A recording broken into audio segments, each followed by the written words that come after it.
Scary lines की सभी stories काल्पनिक होने के साथ सिर्फ मनोरंजन के लिए सुनी जाती है।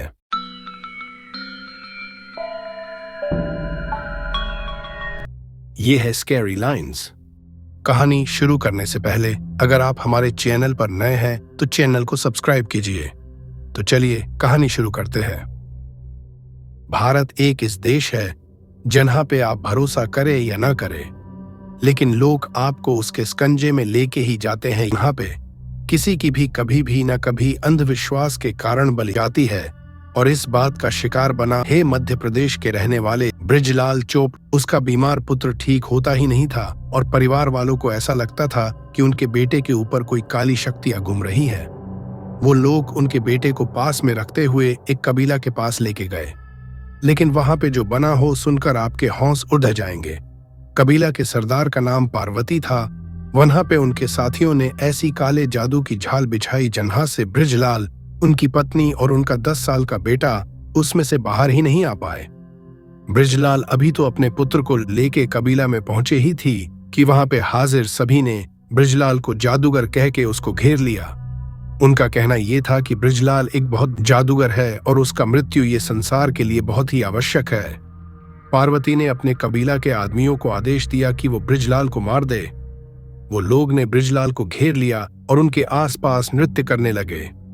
किसी के हाथ में त्रिशूल था तो किसी के हाथ में तेज धार वाली तलवार। उसमें से एक आदमी सामने आया और बृजलाल ने हाथ काट दिए।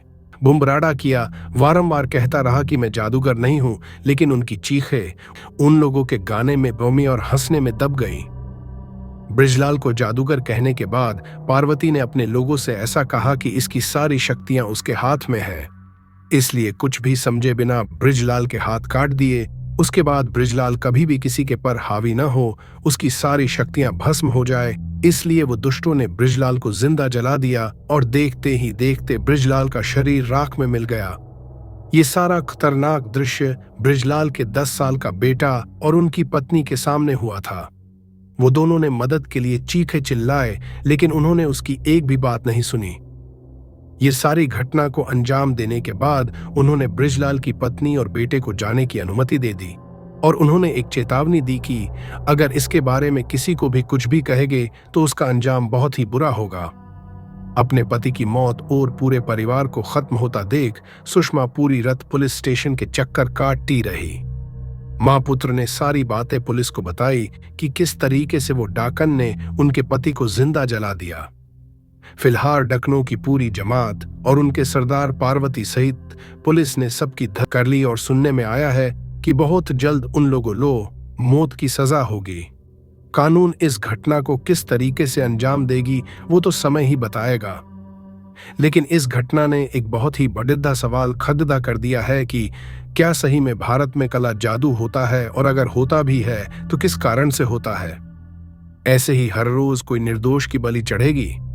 बहुत सारे सवाल है, लेकिन जवाब ढूंढना बहुत ही मुश्किल है। अगर आपको यह कहानी अच्छी लगी हो तो वीडियो को लाइक कीजिए। चैनल पर नए हैं तो चैनल सब्सक्राइब कीजिए। नमस्कार।